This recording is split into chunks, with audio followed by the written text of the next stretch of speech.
Singapore একসময় ছিল একটি ছোট জেলে পল্লী। প্রাকৃতিক সম্পদ কম থাকায় অনেক কষ্ট ছিল, কিন্তু সুশৃঙ্খল পরিকল্পনা, কঠোর পরিশ্রম, দূরদর্শী নেতৃত্ব এবং শিক্ষার বিনিয়োগের মাধ্যমে তারা এগিয়ে গেছে অনেক দূর। আজ সিঙ্গাপুর একটি আধুনিক, উন্নত এবং সমৃদ্ধ দেশ হিসেবে বিশ্বের বুকে উজ্জ্বল হয়ে দাঁড়িয়ে আছে। সিঙ্গাপুর পৃথিবীর one of the most expensive country, কিন্তু এর আয়তন শুধুমাত্র ৭২৮ বর্গ কিলোমিটার, যেখানে আমাদের ঢাকা শহরের আয়তনই ৩০৬ বর্গ কিলোমিটার।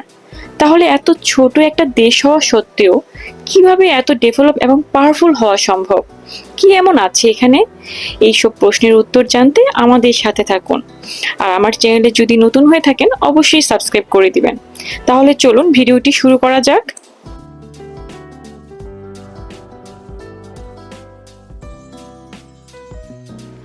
আমাদের ফ্লাইট ছিল রাত ১১টা ৫৫ মিনিটে। আর ইন্টারন্যাশনাল ট্রিপে আমরা ট্রাই করি একটু আর্লি বের হয়ে যাওয়ার। তো আমরা সন্ধ্যা ৭টার দিকে বের হয়ে গেছিলাম। তো আমরা ১ ঘন্টার মধ্যে হজরত শাহজালাল ইন্টারন্যাশনাল এয়ারপোর্টে চলে আসি। আর এই ফ্রি শাটল সার্ভিস এবং মিট অ্যান্ড গ্রিটের অফারগুলো আমরা ফ্রি কমপ্লিমেন্টারি হিসেবে পেয়েছি সিভারেল ব্যাংক কার্ড ইউজ করে। আর আপনারা অবশ্যই এনওসি, ই ভিসা এগুলো প্রিন্ট আউট করে নিয়ে আসতে ভুলবেন না, এগুলো কাজে লাগতে পারে। আমাদের ই ভিসা করতে পার পারসন খরচ পড়েছে ৬,০০০ টাকা করে। আফটার ইমিগ্রেশন আমরা চলে যাই লাউঞ্জে। আমরা এবার আসি এমএক্স লাউঞ্জে। সিটি ব্যাংকের কার্ড ইউজ করে আমরা এটা কমপ্লিমেন্টারি অ্যাক্সেস পেয়েছি। আর এটার ফুড অনেক ভালো ছিল। আমার থাইল্যান্ডের ব্লগে কিন্তু এটা রিভিউ দেওয়া আছে। এই যে আমি আরাধ্যার বাড়ি নিয়ে বসে আছি, ও আমার অনেক সফটওয়্যার ভালো লাগে, কি করব। অন্যান্য লাউঞ্জগুলোর চাইতে এমএক্স লাউঞ্জে ভিড় একটু কম থাকে। আফটার ডান অন ডিনার আমরা কিন্তু চলে আসি প্লেনে। ক্যান ইউ গেস আমরা কোন এয়ারলাইন্সে উঠেছি? এয়ার হোস্টেসের ড্রেস দেখে নিশ্চয়ই ধারণা করে ফেলছেন আমরা সিঙ্গাপুর এয়ারলাইন্সে। হ্যাঁ, আর এটা আমার অনেক বেশি ভালো লাগে সিঙ্গাপুর এয়ারলাইন্সের সার্ভিস। আর বেবি থাকে একটা সুবিধা কি জানেন, আমাদের সামনের সিটে একদম লেগ স্পেসে বসতে দেয়, খুব আরামসে বসা যায়। কিন্তু সিঙ্গাপুর এয়ারলাইন্স কিন্তু একটা কোয়ালিটি মেনটেন করে, তাই না? নিট অ্যান্ড ক্লিন থাকে, আর ওদের সার্ভিসটা আমার কাছে অনেক ভালো লাগে।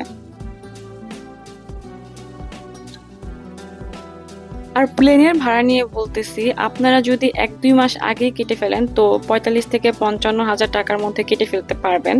কিন্তু আমরা কাটছি আপনার ধরেন ৪ দিন আগে, তো আমাদের ৬০,০০০ টাকার মতো করে পড়েছে। আর তো আরাধ্যা যেহেতু ২ বছরের মধ্যে, ওর লাগছে ১০,০০০ টাকা। এই যে আরাধ্যাকে কিন্তু গিফট দিয়েছে প্লেন থেকে, বেবিদেরকে ছোট ছোট গিফট দেয়। আরাধ্যাকে একটা ডিজনির ব্রেসলেট দিয়েছে, এত কিউট, মনে হয় আমিই পরে থাকি। আরাধ্যা বেসিনিটি শুয়ে আছে, এটা মেবি ওর লাস্ট টাইম হবে, যে কারণ এরপরে আমরা যে দেশে যাবো না কেন ওর ২ বছরের উপরে উঠে যাবে, ও আর বেসিনিটি ঘুমাতে পারবে না। আমাদের ফ্লাইটে দিয়েছিল chicken mash potato, dessert, drinks, yummy yummy, কিন্তু ওদের খাবার অনেক ভালো। আর আপনারা খাবারের অপশন আগের থেকে অনলাইনে চুজ করে রাখতে পারবেন, যেমন ভেজ, নন ভেজ, মেল, ইনফ্যান্ট।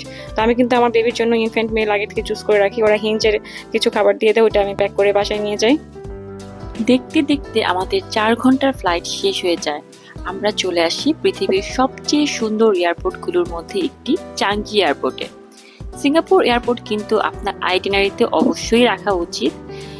আমি আমার নেক্সট ব্লগে জুয়েল নিয়ে একটা ভিডিও করব, বিকজ আমরা এর একদিন জুয়েলে ঘুরতে গিয়েছিলাম। এটা দেখার মতো একটা জায়গা। তো আজকে যেহেতু আমরা ভোরবেলা আসছি, আর আজকে আমাদের একটু টায়ার্ড ছিলাম, বেবি যেহেতু সাথে আছে, তাই আমরা আজকে আর চলে যাইনি। তো আমরা এখন ইমিগ্রেশন শেষ করে আমরা লাগেজ নিয়ে নিলাম।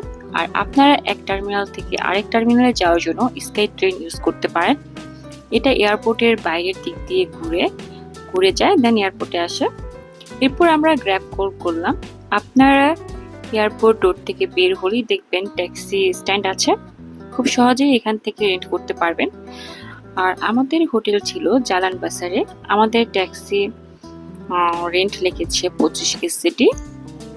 রাস্তা দিয়ে যাচ্ছিলাম আর সিঙ্গাপুরের সৌন্দর্য উপভোগ করছিলাম। ওরা ছোট শহর হলেও চারোটা দিক একদম গ্রিন করে রেখেছে। তো আমরা ২৫ মিনিটের মধ্যেই হোটেলে পৌঁছে যাই। আমাদের হোটেলের নাম ছিল হলিডে ইন এক্সপ্রেস। আমি এটার ফুল রিভিউ আমার নেক্সট ব্লগে দিয়ে দিব। আর এতটুকু বলে রাখি, হোটেলটা যথেষ্ট পরিমাণ অ্যাফোর্ডেবলের মধ্যে ভালো ছিল, আমার ভালো লেগেছে। সিঙ্গাপুর যেহেতু অনেক বেশি এক্সপেন্সিভ, বাট সেই অনুযায়ী ভালো। তো আমি আমার নেক্সট ভিডিওতে সিঙ্গাপুরের সব বিখ্যাত টুরিস্ট স্পটসগুলোর রিভিউ নিয়ে আসব। তো আমাদের সঙ্গেই থাকুন, আর আমাদের মিট দ্য ফানবিজ চ্যানেলে অবশ্যই সাবস্ক্রাইব করে দিবেন, আর অবশ্যই কমেন্টে আপনাদের মতামত জানাবেন। আর আমাদের ফেসবুক পেজেও কিন্তু মিট দ্য ফানবিজ আছে, তো আপনারা প্লিজ লাইক দিয়ে থাকবেন আর সঙ্গেই থাকবেন। ভালো থাকবেন।